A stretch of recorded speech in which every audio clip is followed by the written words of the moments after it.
Hare Krishna, Guru Maharaj, Dandavat Pranam.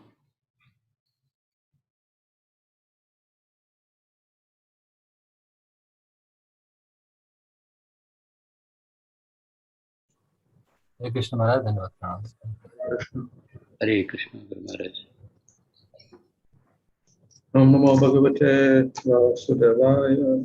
Om Namo Bhagavate Vāsudevāya. Om Namo Bhagavate Vāsudevāya. Om Namo Bhagavate Vāsudevāya. Om Namo Bhagavate Vāsudevāya. Om Namo Bhagavate Vāsudevāya. Om Viṣṇu-tattva Krishna Prasthāya Namaste Saraswati Nirvishesha Shri Krishna Chaitanya Prabhu Nityananda Śrī Uddhava Hare Krishna, Krishna Krishna, Hare Rama, Hare Rama. Attention about Canto 11, Chapter 16, Verse 3.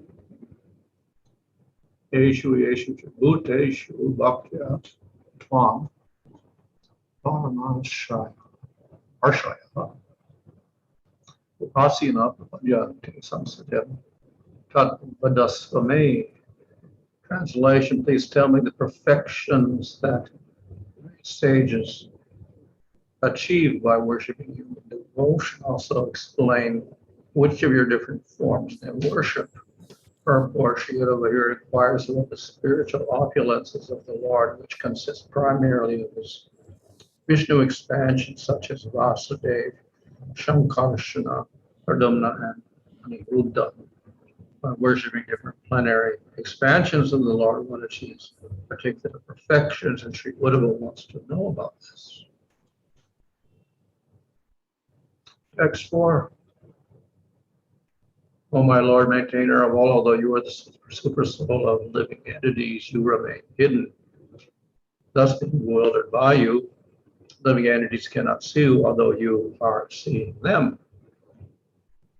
Purport, the Lord exists as a super soul within everything. He also appears in various incarnations, or sometimes empowers a devotee to act as an incarnation. All such forms of the Lord are unknown to the non-devotees. The bewildered conditioned souls think that the supreme enjoyer, Sri Krishna, is actually meant to be enjoyed by them for their sense gratification.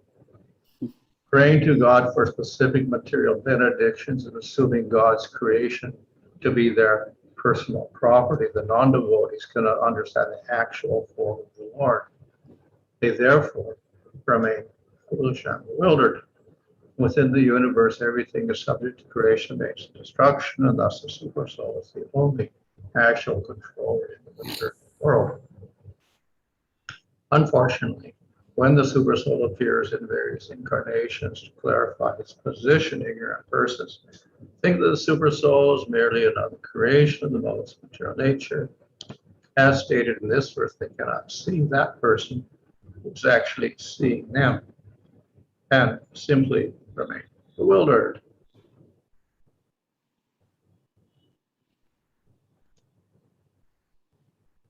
Next verse. O supremely potent Lord, please explain to me your innumerable potencies which you manifest on the earth and heaven and hell, and indeed in all directions. I offer my humble obeisances to your lotus feet, which are the shelter of all holy places.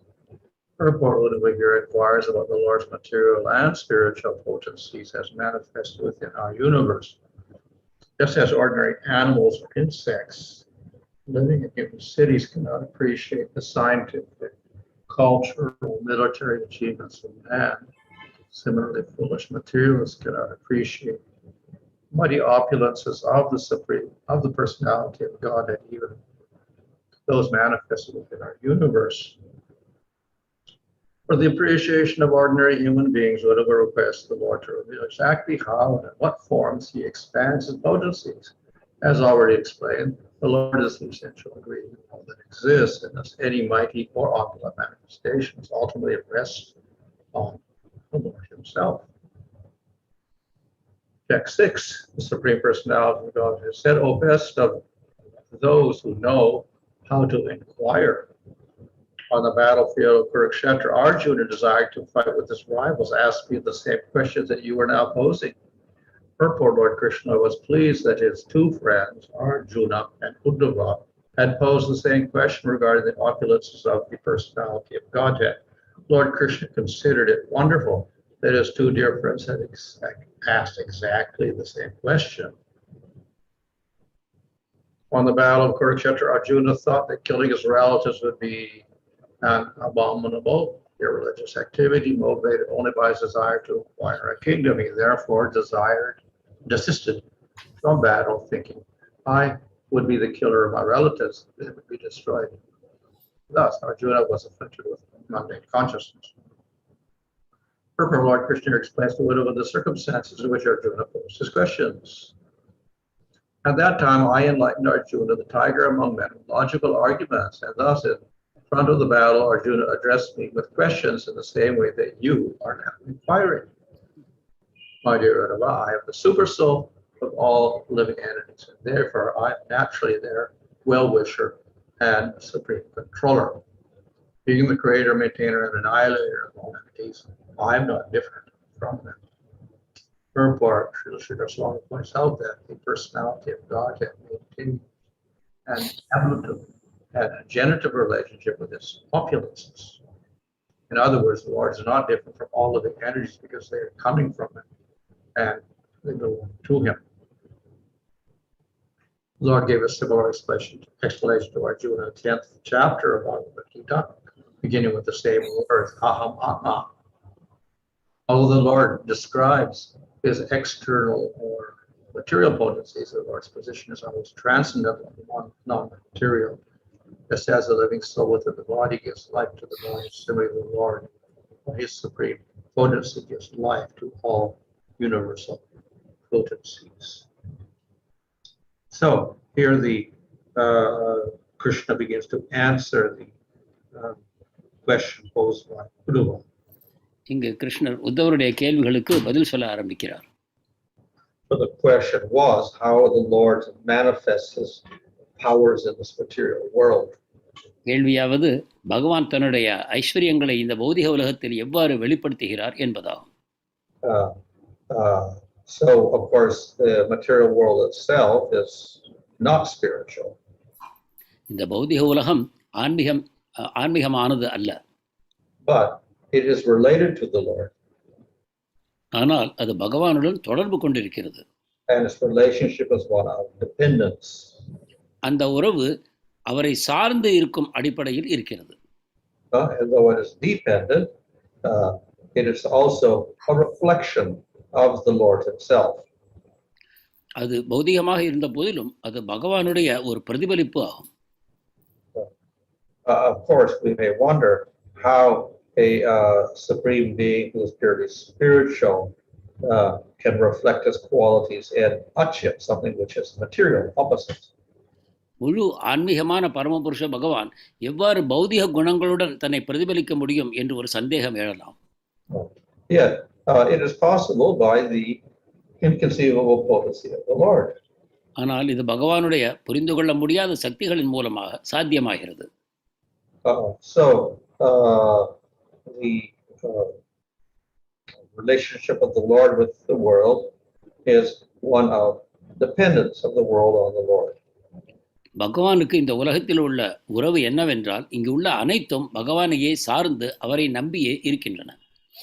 That means that on its own the material world does nothing. அதாவது இந்த பௌதிக உலகமானது தனியாக செயல்பட முடியாது. Yeah, of course, we look at the material world, we look at it, we think it's doing everything. ஆனாலும் நாம் பௌதிக உலகத்தை பார்க்கும்பொழுது அது தானாகவே அனைத்தையும் செய்கிறது என்று கற்பனை செய்கிறோம். That also is because of the potency of the Lord. இதுவும் பகவானுடைய சக்திகளின் விளைவே ஆகும். The Lord endows matter with a certain energy by which it can seem to be doing things independently. பகவான் ஜடத்திற்கு சில சக்திகளை வழங்குவதன் மூலமாக அது தானாக செயல்படுவதை போன்ற ஒரு தோற்றத்தை நமக்கு உண்டாக்குகிறார். So of course in the modern world we may think like that material nature operates independently. நவீன யுகத்தில் உள்ள மக்கள் பௌதிக இயற்கை தானாகவே சுதந்திரமாக செயல்படுகிறது என்று நினைக்கலாம். And until now,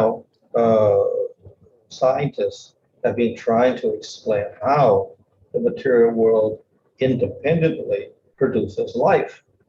இன்றளவும் விஞ்ஞானிகள் நமக்கு பௌதிக உலகம் தானாகவே சுதந்திரமாக உயிர்களை உண்டாக்குகிறது என்று நிரூபிக்க முயற்சிக்கின்றனர். And they attempt to explain it in terms of material reactions. அவர்கள் இந்த பௌதிகங்களின் மூலமாக உண்டாகக்கூடிய ரசாயன மாற்றங்களை கொண்டு இதை விளக்க முயற்சிக்கிறார்கள். However, there are certain questions that can never be answered by such a proposal. ஆனாலும் இத்தகைய முயற்சியின் மூலமாக சில கேள்விகள் விடையளிக்க முடியாமலே போகும். That is because, as well as the potency of matter itself, there is the potency of the Supreme Lord. ஏனென்றால் பௌதிக ஜடத்தில் இருக்கக்கூடிய சக்திகளுக்கும் மேலாக பகவானுடைய சக்தியும் இருக்கிறது. And though we can explain some aspects of the material world in terms of its own limited powers, there are things in the material world that cannot be explained in that way. பௌதிக உலகத்தில் இருக்கக்கூடிய சில விஷயங்களை இந்த ஜடத்திற்குள்ளேயே அமைந்திருக்கக்கூடிய சக்திகளின் வாயிலாக நாம் விளக்க முடியும். ஆனாலும் கூட வேறு சில செயல்பாடுகளை பௌதிக சக்திகளை கொண்டு நாம் விளக்க முடியாது. That is why the scriptures are also valuable for scientists. அதனால்தான் விஞ்ஞானத்தை தவிர சாஸ்திரங்களும் நமக்கு தேவைப்படுகின்றன. If they read the scriptures, then they will get a new way of trying to explain how the world operates. சாஸ்திரங்களை படிப்பார்களானால் இந்த உலகம் எவ்வாறு செயல்படுகிறது என்பதற்கு ஒரு புதிய விளக்கத்தை அவர்கள் அடைய முடியும். Of course, to do that, they would have to have some sort of faith. ஆனால் அதை செய்வதற்கு அவர்களுக்கு ஒரு வகையான நம்பிக்கை தேவைப்படும். But that faith may also be created by their investigation. அந்த நம்பிக்கையும் கூட இந்த ஆராய்ச்சியின் மூலமாகவே உண்டாகிவிடும். When they investigate enough, then they do find out that they can explain so many things. இந்த ஆராய்ச்சியை அவர்கள் செய்வார்களேயானால் பல விஷயங்களை நம்மால் விளக்க முடியாது என்னும் உண்மையை அறிவார்கள். So therefore, when they can't explain it, they should look for another source for an explanation. எனவே எதை அவர்களால் விளக்க முடியவில்லையோ அதை விளக்குவதற்கு வேறு ஒரு ஆதாரத்தை அவர்கள் நாட வேண்டும். So the scriptures give that explanation. சாஸ்திரங்கள் அந்த விளக்கங்களை அளிக்கின்றன. So here in this particular verse, verse 9, here Krishna begins to speak. இந்த 9வது ஸ்லோகத்தில் கிருஷ்ணர் பேச ஆரம்பிக்கிறார். And he says, aham, aham. அங்கு அகம் ஆத்மா என்று கூறுகிறார். So he says, I am the Atma. I am Parama. நான் தான் ஆத்மா, நான் தான் பரமாத்மா என்று அவர் கூறுகிறார். Just as our body is supported by the Atma inside it, so the whole universe is supported by Supreme Lord. எவ்வாறு நம்முடைய சரீரமானது உள்ளிருக்கும் ஆத்மாவினால் காப்பாற்றப்படுகிறதோ அதே போல பரமாத்மாவானவர் இந்த பிரபஞ்சம் முழுவதையும் காப்பாற்றுகிறார். So how does he manifest his being the Atma? அவர் ஆத்மாவாக எவ்வாறு தன்னை வெளிப்படுத்துகிறார்? So here he says he's suited. He is the friend of all living beings. இங்கு அவர் கூறுகிறார், நான் தான் சுஹ்ருத், உலகத்தில் இருக்கக்கூடிய ஜீவாத்மாக்களுக்கெல்லாம் நான் தான் நண்பன் என்று கூறுகிறார். Ishwar, he is the controller of all living beings. Ishwar அல்லது உலகத்தில் உள்ள உயிர்வாழிகள் அனைத்துக்கும் நான் தான் ஆளுநர் என்கிறார். So these are two aspects of the supreme control. இது பகவானுடைய உன்னதமான கட்டுப்பாட்டுக்கு 2 அம்சங்களாகும். He at once is supreme controller, and at the same time he's also the friend of the living entities. அவர்தான் பரம ஆளுநர், அதே சமயம் ஜீவாத்மாக்களின் நண்பனாகவும் விளங்குகிறார். And then he says, I am the cause of their creation, maintenance and destruction. மேலும் நான் உற்பத்தி, அவற்றை காப்பாற்றுதல், அவற்றை அழித்தல் இந்த செயல்களை செய்கிறேன். So the purport first line there talks about ablative and genitive. Ablative means it's a grammatical term to express from. அதாவது இங்கு அப்லேட்டிவ் ஜெனட்டிவ் என்னும் 2 பதங்களின் மூலமாக அது ஒரு இலக்கணபூர்வமான வார்த்தை, எங்கிருந்து தோன்றுகிறதோ என்பதை அது குறிக்கிறது. The universe comes from the Lord, arises from the Lord. That's the ablative case, from the Lord. இந்த பிரபஞ்சம் பகவானிலிருந்து தோன்றுகிறது. So in other words, he is the cause of everything. வேறு விதமாக பார்ப்போமானால் அனைத்துக்கும் காரணமாக அவர் விளங்குகிறார். And this again expresses his idea of being the Supreme Lord. இது அவர் பரமபுருஷர் என்பதை நமக்கு விளக்குகிறது. Supreme cause. அவர்தான் அனைத்துக்கும் காரணம் என்பதை நாம் அறிகிறோம். The other case here is genitive. Genitive means possessive case. அடுத்தது ஜெனட்டிவ் என்பது அவருக்கு சொந்தமானது என்பதை விளக்குகிறது. So we may say, this is the temple of Krishna. Of Krishna is the genitive. என்றால் இது கிருஷ்ணருடைய Maharaj, did you see temple? Yeah. இது பகவானுடைய கோவிலாக இந்த பிரபஞ்சம் விளங்குகிறது. So the temple belongs to Krishna. இந்த கோவில் கிருஷ்ணருக்கு சொந்தமானது. Or the cow belongs to Krishna. அல்லது ஒரு பசுமாடும் கிருஷ்ணருக்கு சொந்தமானது. Everything belongs to Krishna. அனைத்தும் கிருஷ்ணருக்கே சொந்தம். Whole universe belongs to Krishna. இந்த பிரபஞ்சம் கிருஷ்ணருக்கு சொந்தம். So that's the genitive aspect of the Lord. The Lord possesses everything. இதுதான் பகவான் அனைத்துக்கும் சொந்தக்காரர் என்பதை நமக்கு விளக்குகிறது. He is the owner of everything. அனைத்துக்கும் சொந்தக்காரராக விளங்குவது பகவானே ஆவார். So this implies, of course, that he controls it. அதிலிருந்து நாம் புரிந்து கொள்கிறோம் அவற்றை அனைத்தையும் அடக்கி ஆளுகிறார். But he also maintains it. அதே சமயம் அவற்றை ரட்சிக்கவும் செய்கிறார். If he wants, he can destroy it. தேவைப்பட்டால் அவற்றை அழிக்கவும் அவரால் முடியும். We see that a person, he has some object, like a car, let's say. ஒரு நபருக்கு உதாரணமாக ஒரு கார் இருக்கிறது என்று வைத்துக் கொள்வோம். So that's his possession. அது அவரது சொந்தம், சொத்து. If he likes his car, he will take care of it. That's his maintenance. அவர் விரும்பினால் அந்த காரை நல்ல விதமாக பாதுகாக்கலாம். If he doesn't like it or he hates it, he may destroy it. அது அவருக்கு பிடிக்கவில்லை, வெறுக்கிறார் என்றால் அதை அழித்தும் விடலாம். If he really likes it and takes care of it, he may even add on to it. He may paint it different colors. He may add different instruments into it, etc. அதை மிகவும் விரும்பினார் என்றால் உன்னதமான விதத்தில் அவர் அதை பாதுகாக்கலாம். அவற்றுக்கு பலவிதமான வண்ணங்களை அடிக்கலாம். அவற்றுக்குள் பலவிதமான சாதனங்களை பொருத்தலாம். So it's all under his power. இது அனைத்தும் அவரது சக்திக்கு கீழ்ப்பட்டிருக்கிறது. So in this way, the Lord creates, maintains, and destroys the material world. இவ்வாறு பகவான் பௌதிக உலகத்தை படைத்தும் காத்தும் அழித்தும் செய்கிறார். But because he is the student, the friend, he does not destroy whimsically. ஆனால் அவர் நண்பராக விளங்குவதனால் மனம் போன போக்கில் அவர் இதை அழிப்பதில்லை. Just as a person, if they're very wicked or cruel, they just destroy everything. தீயவர்களை, தீய குணங்களை கொண்டவர்களை பார்ப்போமானால் அவர்கள் அனைத்தையும் அழிக்கிறார்கள். Such a person is King Vena. அரசர் வேணரை போன்றவர்கள். He just like to harass people, kill people. அவர் மக்களை துன்புறுத்தி சித்திரவதை செய்து கொல்வதை விரும்பினார். But a good king like Prithu, on the other hand, though he has the power to destroy everybody, harass everybody, tax everybody, etc., the good king takes care of them. Why? Because he's affectionate to them. ஆனால் பிருத்துவை போன்ற ஒரு நல்ல அரசர் மக்களை துன்புறுத்தி சித்திரவதை செய்து வரி வசூல் செய்து அவர்களை கொடுமைப்படுத்துவது செய்வதில்லை. மாறாக அவர்களை அவர் நேசிக்கிறார். எனவே அவர்களை அன்புடன் பார்த்து ரட்சிக்கிறார். Nevertheless, even King Prithu follows the laws of Dharma and he will punish the criminals. ஆனாலும் பிருத்து மகாராஜரும் தர்மத்தின் சட்டங்களை பின்பற்றுகிறார், தவறு செய்தவர்களை தண்டிக்கிறார். So that's his destructive aspect. அது அவரது அழிக்கும் சக்தியாகும். But even that is based upon his affection. ஆனால் அதுவும் அவரது அன்பின் அடிப்படையிலேயே செய்யப்படுகிறது. He punishes the criminals in order to protect the citizens. குற்றவாளிகளை தண்டித்து நல்ல குடிமக்களை காப்பாற்றுகிறார்.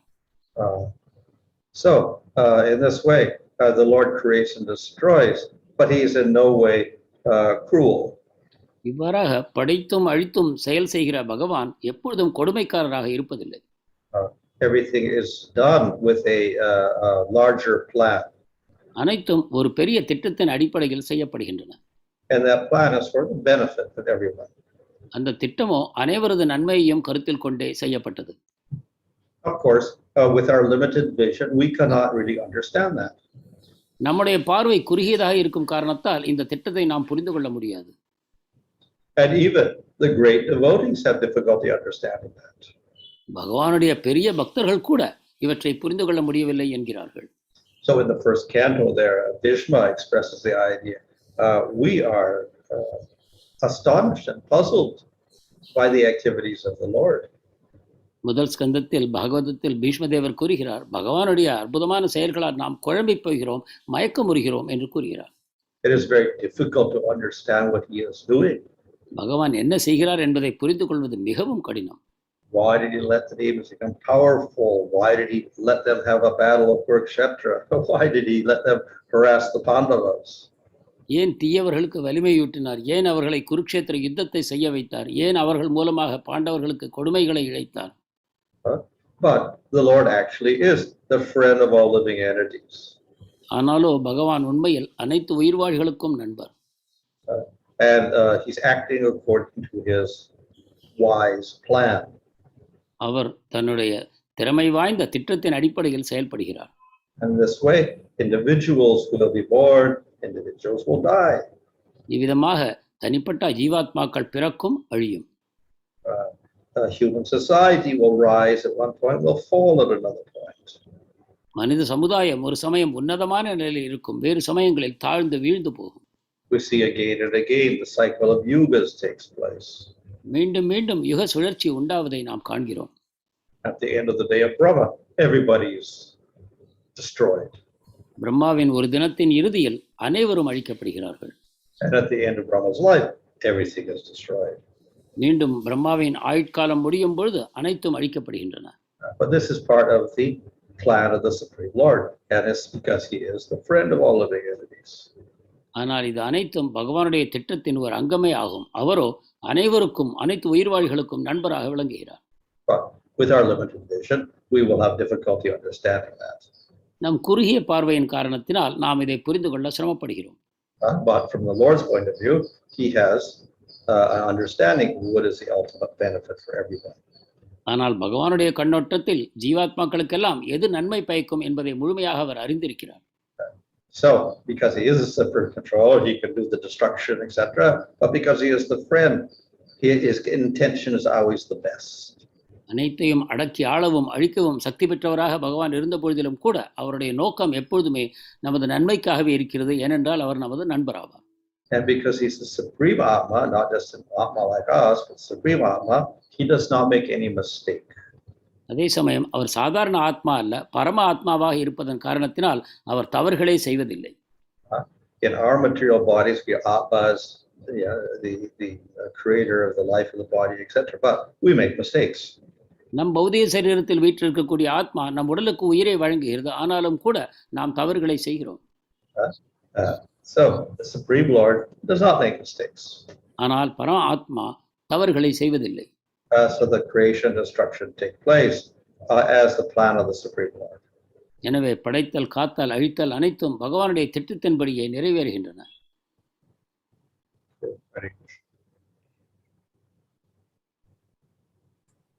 Hare Krishna, Mother. Thank you very much.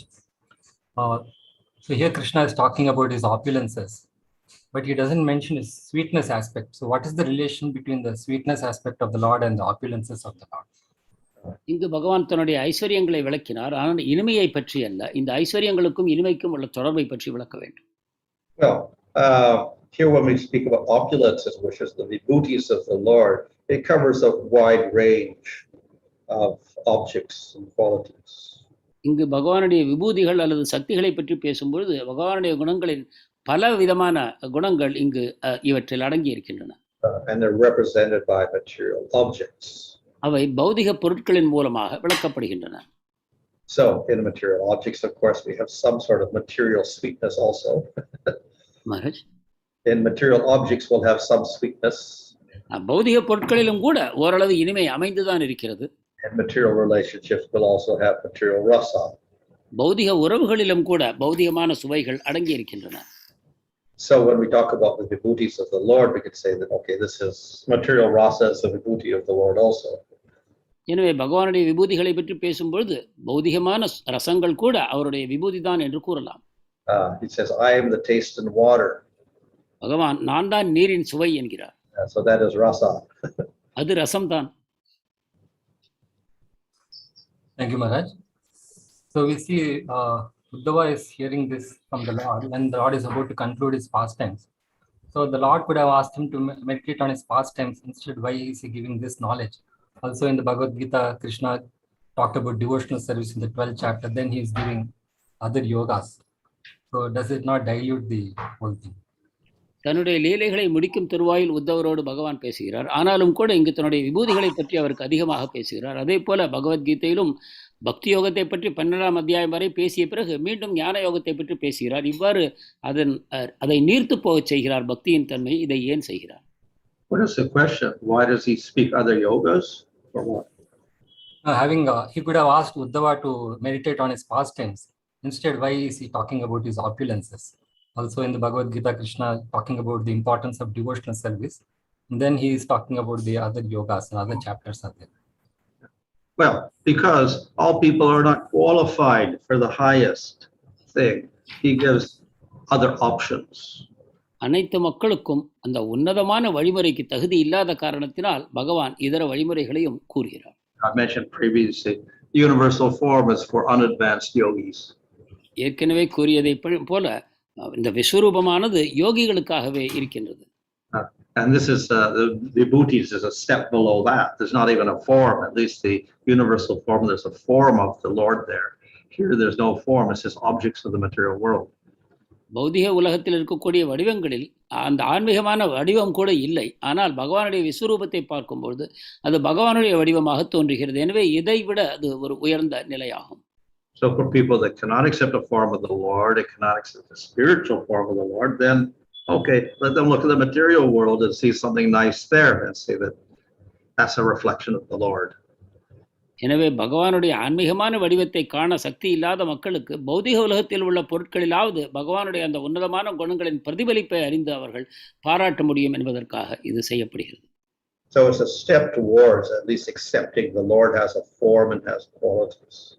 இவ்வாறு இது பகவானை ஒரு வடிவம் உள்ளவர், குணங்கள் உள்ளவர் என்று ஏற்றுக்கொள்வதற்கு ஒரு படியாக அமைகிறது. Thank you, Maharaj. In the Bhagavad Gita, we see here that words Machitta Madgata Pranesh. So bodhayanta parasparam. So the advanced devotees, what do they meditate on? Do they meditate on the opulences of the Lord or the pastimes of the Lord? முன்னேறிய பக்தர்கள் பகவானுடைய விபூதிகளில் கவனம் செலுத்துகிறார்களா அல்லது அவருடைய செயல்களில் லீலைகளில் கவனம் செலுத்துகிறார்களா? Well, the devotees are not much interested in the material opulences. They are interested in the spiritual opulences. பக்தர்கள் பகவானுடைய பௌதிகமான குணங்களில் ஆர்வம் கொள்வதில்லை. அவருடைய ஆன்மீகமான சக்திகளில் குணங்களில் அவர்கள் ஆர்வம் கொண்டிருக்கிறார்கள். But that will take two forms. We'll have the Vaikuntha opulence and the opulence of Goloka. அது இரண்டு வகையாக செய்ய முடியும். ஒன்று வைகுண்டத்தில் உள்ள ஐஸ்வர்யங்கள் அல்லது கோலோகத்தில் உள்ள ஐஸ்வர்யங்கள் என்று. Of course, it's not Aishvarya in Goloka, it is Madhurya. ஆனால் கோலோகத்தில் இருப்பது ஐஸ்வர்யம் அல்ல, மாறாக அது மாதுரியமாகும். We can say that's one of his opulences. Opulence actually means wealth. ஐஸ்வர்யம் என்பது ஒரு சொத்து என்று கூறலாம். அந்த விதத்தில் பகவானுடைய அந்த இனிமை, கோலோகத்தில் வெளிப்படக்கூடிய இனிமையும் அவருடைய ஒரு ஐஸ்வர்யம் என்று நாம் கொள்ளலாம். So the wealth of Vrindavan is sweetness. விருந்தாவனத்தின் சொத்து அதன் இனிமையாகும். The wealth of Vaikuntha is power. வைகுண்டத்தின் சொத்து அவரது மகிமைகள், சக்திகள். Thank you, Maharaj. There's a question from Sumitra Krishna Prabhu. Here also we saw the Lord mentioned that, the Purport is mentioned that different incarnations for different specific perfections. So one may think about worshipping different forms of the Lord. வேறு வேறு பகவானுடைய வடிவங்கள் வேறு வேறு வகையான முழுமையை வெளிப்படுத்துகின்றன என்று கூறப்படுகிறது. அவ்வாறானால் வேறு வேறு பலன்களுக்காக ஒருவர் பகவானுடைய வெவ்வேறு வடிவங்களை வழிபடலாமா? Of course, all the forms of the Lord are actually the Lord, so they're all perfect. பகவானுடைய அனைத்து வடிவங்களுமே பகவானுடையவைதான். எனவே அனைத்தும் முழுமையானவைதான். But each form also, with this particular form, like Nrsimha or Vamana, etc., also manifests some prominent qualities more than other qualities. ஆனால் அவரது தனித்தனியான வடிவங்கள் வாமனரையோ நரசிம்மரையோ போல அந்த வடிவம் பகவானுடைய குணங்களில் சிலதை விசேஷமாக வெளிப்படுத்துகின்றன. And people who are attracted to that particular form with those particular qualities, they worship that form, they attain that form, and they are satisfied with that display of qualities. அந்த குறிப்பிட்ட வடிவத்தினாலோ அதனால் வெளிப்படக்கூடிய குணத்தினாலோ கவரப்படக்கூடிய மக்கள் அந்த வடிவத்தின் மேல் பற்றை உண்டாக்கி கொண்டு அவரை வழிபடுகிறார்கள். அதன் மூலமாக அந்த வடிவத்தை கொண்ட பகவானை அடைகிறார்கள். அங்கு அதனுடன் அவர்கள் திருப்தி அடைகிறார்கள். If they go to the spiritual world, then they don't have any desire for particular material benedictions. ஆன்மீக உலகத்தை யார் அடைவார்களோ அவர்களுக்கு பௌதிகமான ஆசீர்வாதங்களும் பௌதிகமான பலன்களிலும் நாட்டம் இல்லாமல் போகிறது. And their only desire is to establish and fulfill the relationship with that particular form of the Lord. அவர்களது ஒரே ஆர்வம் பகவானுடைய அந்த குறிப்பிட்ட வடிவத்தினுடன் தன்னுடைய உறவை புதுப்பித்துக் கொண்டு அவருக்கு சேவை செய்வதாகவே அமைகிறது. So the benediction is in terms of rasa. எனவே அவருக்கு கிடைக்கக்கூடிய நன்மை என்பது ரசம் என்னும் அடிப்படையில் அடையப்படுகிறது. However, in the material world, people have bhakti, but it is mixed bhakti. ஆனால் பௌதிக உலகத்தில் இருக்கக்கூடிய மக்கள் செய்யக்கூடிய பக்தி கலப்படமானதாகும். So therefore, the scriptures describe different forms of the Lord. If you're in fear, then you worship Janardana. எனவே சாஸ்திரங்கள் பகவானுடைய பலவிதமான வடிவங்களை நமக்கு விளக்குகின்றன. உதாரணமாக, நீங்கள் ஒரு தாழ்ந்த மனோபாவத்தை கொண்டிருக்கும் பொழுது அவரை ஜனார்தனராக நீங்கள் வழிபடலாம். To prevent bad dreams, then you chant the name of Nrsimha. துஸ்வப்னத்திலிருந்து விடுபடுவதற்காக நரசிம்மருடைய நாமங்களை ஜபிக்கலாம். If you want a kingdom, then you chant the name of I don't know, Vamana or something. ராஜ்யம் வேண்டுமென்றால் வாமனர் போன்ற நாமங்களை ஜபிக்கலாம். So they lure people with different material opulences by with different forms of the Lord. இவ்வாறு பகவானுடைய வெவ்வேறு பௌதிக ஐஸ்வர்யங்களின் மூலமாக மக்களை கவர்வதற்காக, பகவானுடைய வேறு வேறு வடிவங்களின்பால் அவர்கள் கவரப்படுவதற்காக இது செய்யப்படுகிறது. But of course, any form of the Lord can give any material opulence. ஆனால் உண்மையில் பகவானுடைய எந்த சொரூபமும் கூட எந்த வகையான பௌதிக ஐஸ்வர்யத்தையும் நமக்கு தர வல்லது. Thank you, Maharaj. So yesterday's verse, the word yeṣu was mentioned that for the service of the Lord, one should discriminate between superior and inferior. So does it mean that the devotee has to discriminate all the way up to prema also? He should have this discrimination in order to serve the Lord better. What should he do? Discriminate what? In yesterday's verse, it was mentioned that for the service of the Lord, the devotee discriminates between superior and inferior. So in that way, so the devotee has to continue to discriminate even up to the highest stage of devotion. Prema also, he has to use his discrimination in order to serve the Lord better ways. நேற்று ஸ்லோகத்தில் பகவானுடைய சேவைக்காக ஒரு பக்தர் உயர்ந்தது தாழ்ந்தது என்னும் பாகுபடுத்தி பார்க்கும் திறமையை, விவேகத்தை பயன்படுத்த வேண்டும் என்று கூறப்பட்டது. அது பக்தர் ஒரு பிரேமை நிலையை அடையும் வரைக்கும் பக்தர் இதை செய்யத்தான் வேண்டுமா? Well, on the highest level, we do not have such discrimination. மிக உன்னதமான நிலையில் இத்தகைய விசாரங்கள், இத்தகைய வித்தியாசங்கள் இல்லை. Because everything is in terms of the prema which is fixed in that jiva. ஏனென்றால் அங்குள்ள நிலையில் அனைத்துமே பிரேமை என்னும் அடிப்படையில் ஜீவாத்மாவின் இயற்கையான தளத்தில் அது அமைந்திருக்கிறது. So there's nothing inferior or superior. அங்கு உயர்ந்தவை தாழ்ந்தவை என்பதில்லை. But in the material world, of course, we do have concepts of inferior and superior. ஆனால் பௌதிக உலகத்தில் உயர்ந்தது தாழ்ந்தது என்ற கொள்கை அமைந்துதான் இருக்கிறது. Of course, if we have material vision, that is very evident. Maharaj, if we have material vision, then we think of in terms of inferior and superior. பௌதிகமான குணங்களை கொண்டு நாம் செயல்படும் பொழுது நாம் உயர்வு தாழ்வுகளை அதிகமாக காண்கிறோம். That's in terms of I don't like that or I like this. உதாரணமாக, இது எனக்கு பிடிக்கும், இது எனக்கு பிடிக்கவில்லை என்பதை போல. So that all has to do with material desires. இவை அனைத்தும் பௌதிக ஆசைகளின் அடிப்படையில் உண்டாகின்றன.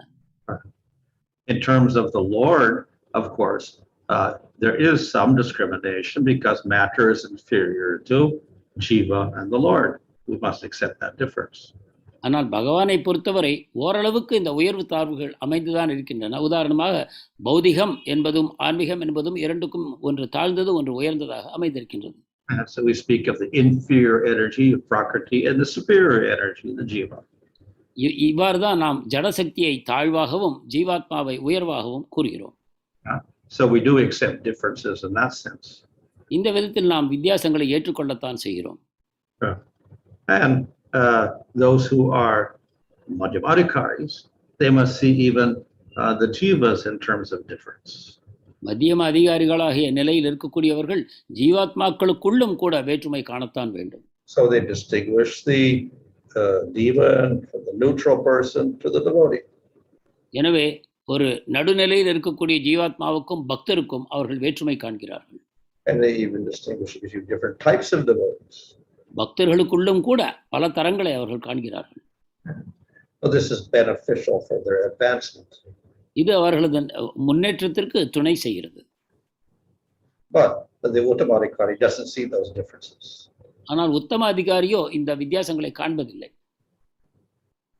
Thank you, Maharaj. There's a question from Jyoti Sundar Mataji. That what is the reason for the Lord to select these specific things in his creation as special vibhutis? பகவான் தன்னுடைய படைப்பில் சில விஷயங்களை மட்டும் தேர்ந்தெடுத்து இவை என்னுடைய விசேஷமான விபூதிகள் என்று கூற காரணம் என்ன? Well, of course, everything in material creation has some quality which may be admirable, but some things are more outstanding than others. பௌதிக உலகத்தில் இருக்கக்கூடிய படைப்புகள் அனைத்திலுமே சில குணங்கள் அமைந்துதான் இருக்கின்றன. ஆனால் அவற்றில் சில மிகவும் அதிகமான உன்னதமான நிலையில் நமக்கு காட்சி அளிக்கின்றன. Some mountains are bigger than others, so you choose the biggest mountain. Maharaj? Some mountains are bigger than others, so you choose the biggest mountain as an example. மலைகள் இருக்கின்றன, ஒன்றுக்கொன்று உயரம் குறைவு அதிகமாக இருக்கின்றன. அவற்றுக்குள் நாம் உயரமான மலையை தேர்ந்தெடுக்கிறோம். Some fish are bigger than other fish, so you choose the biggest fish. சில மீன்கள் இதர மீன்களை விட பெரியவையாக இருக்கின்றன, எனவே பெரிய மீனை நாம் தேர்ந்தெடுக்கிறோம். Thank you, Maharaj. There's a question from Jagannath Jagaraj that you have mentioned that at the end of Brahma life, everything is destroyed. Does it mean the devotee also will be destroyed? How to understand this? பிரம்மாவின் ஆயுட்காலத்தின் இறுதியில் அனைத்தும் அழிந்து போகும் என்று கூறினீர்கள். இதில் பக்தரும் அழிந்து போவாரா? இதை எவ்வாறு புரிந்து கொள்வது? Well, the jivas are never destroyed. ஜீவாத்மாக்கள் ஒருபோதும் அழிக்கப்படுவதில்லை. Even Prakriti is never destroyed. பிரகிருதியும் கூட அழிக்கப்படுவதில்லை.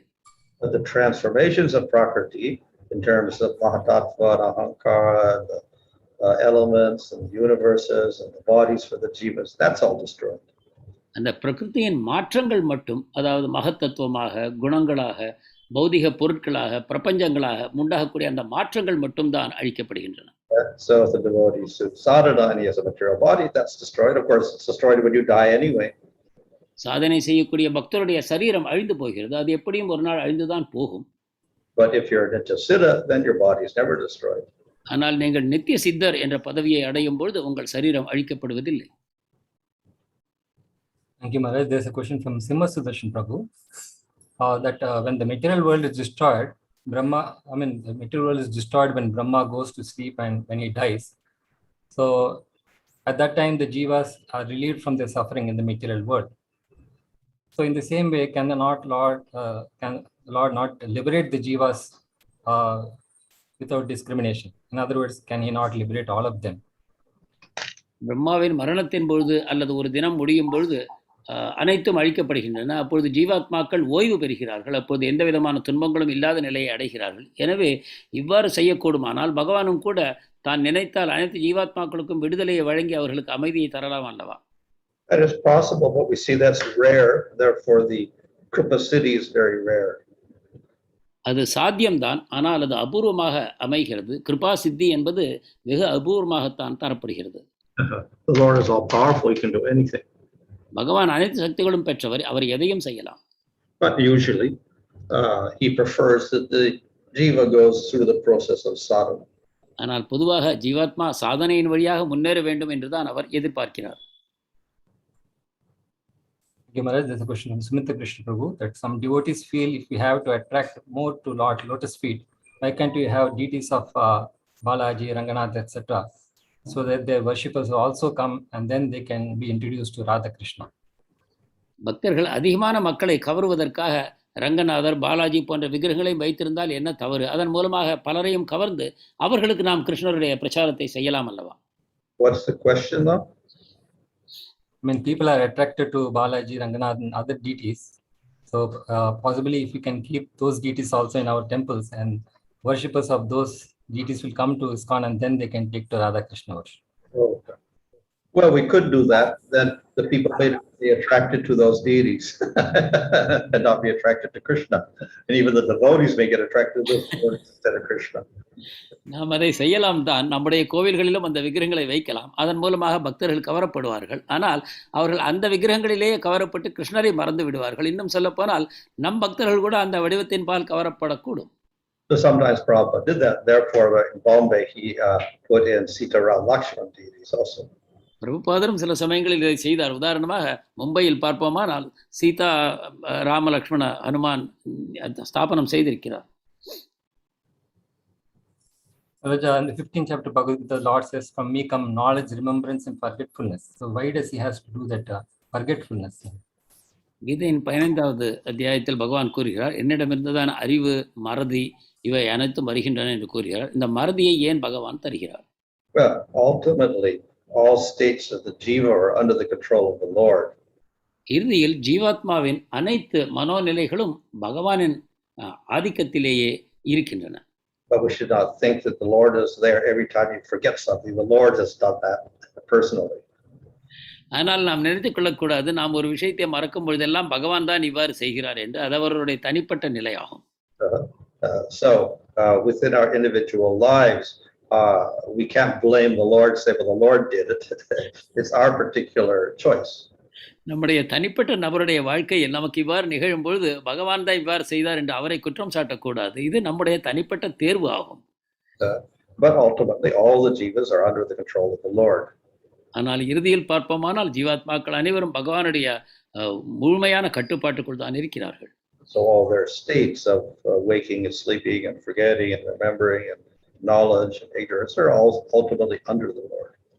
விழித்தல், உறங்குதல், நினைவு கொள்ளுதல், மறத்தல் இவை அனைத்தும் கூட இறுதியில் பகவானுடைய கட்டுப்பாட்டுக்குள் தான் இருக்கின்றன. We see Maya is the servant of the Lord. Mayadevi பகவானுடைய சேவகி, தாசி என்பதை நாம் காண்கிறோம்.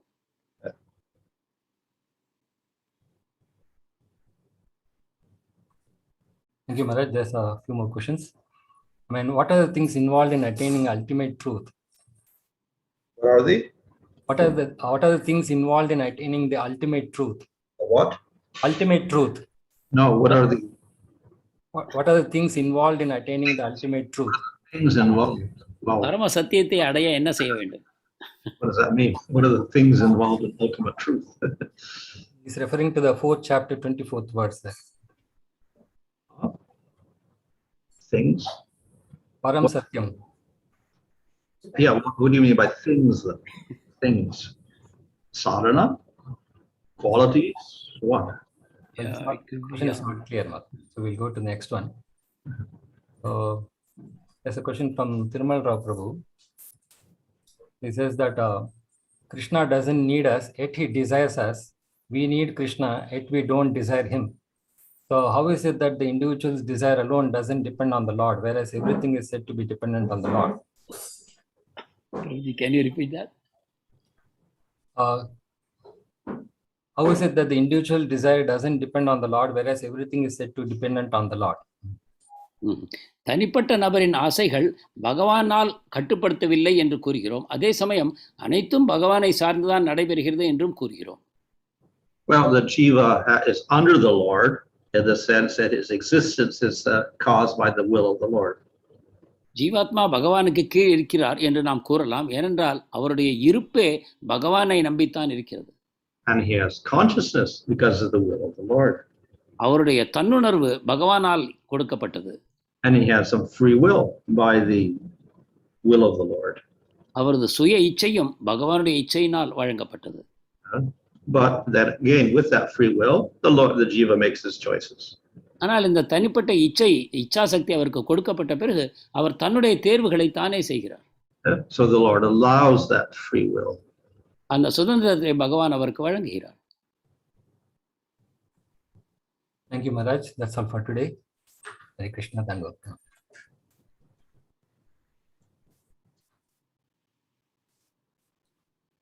Hare Krishna, dear devotees, please put your questions which are relevant to today's that particular day's verses or purport or what based on what Maharaj has spoken, so that you can do justice to the topic. பக்தர்களுக்கு வேண்டுகோள், அன்றைய ஸ்லோகத்தின் பொழிப்புரையில் என்ன இருக்கிறதோ அல்லது மகாராஜர் எதை பற்றி பேசினாரோ அதன் அடிப்படையில் மட்டும் கேள்விகளை கேட்க வேண்டும் என்று கேட்டுக்கொள்கிறோம். So regarding the announcements, today onwards there will be these lectures on the Bhagavad Gita, the introduction in 4 days, and then starting from the first chapter. இன்றிலிருந்து தொடங்கி தினந்தோறும் பகவத்கீதையுடைய நீண்ட சொற்பொழிவுகள் ஆரம்பிக்கின்றன. இன்றிலிருந்து 4 நாட்கள் பகவத்கீதையின் முன்னுரையை பற்றி வகுப்புகள் நடைபெறும். So today the first session will be by Her Grace Bhanu Nandini Mataji. இன்று பானுநந்தினி மாதாஜி வகுப்பு எடுப்பார், முதல் வகுப்பு. Tomorrow it will be by His Grace Hari Parameshwar Prabhu, the second section of the introduction. இரண்டாவது பகுதி ஹரி பரமேஸ்வர் பிரபு நாளை. And Friday there will be a talk on the, or it will also be on the on Uttama Damayanti Mataji on the Bhagavad Gita introduction. வெள்ளிக்கிழமை கூட பகவத்கீதை முன்னுரை 3வது பகுதி உத்தம Damayanti Mataji. And on the 29th of Friday it will be on the appearance of Radha Kunda by Central Chennai Bhakti Viksha members. சனிக்கிழமை ராதா குண்டத்தின் தோற்றத்தை பற்றி மத்திய சென்னை பக்தர்கள் உரையாற்றுவார்கள். These are the announcements till this weekend. So let us chant the Mahamantra thrice for the benefit of all the devotees. Hare Krishna, Krishna Krishna, Hare Hare, Hare Rama, Hare Rama.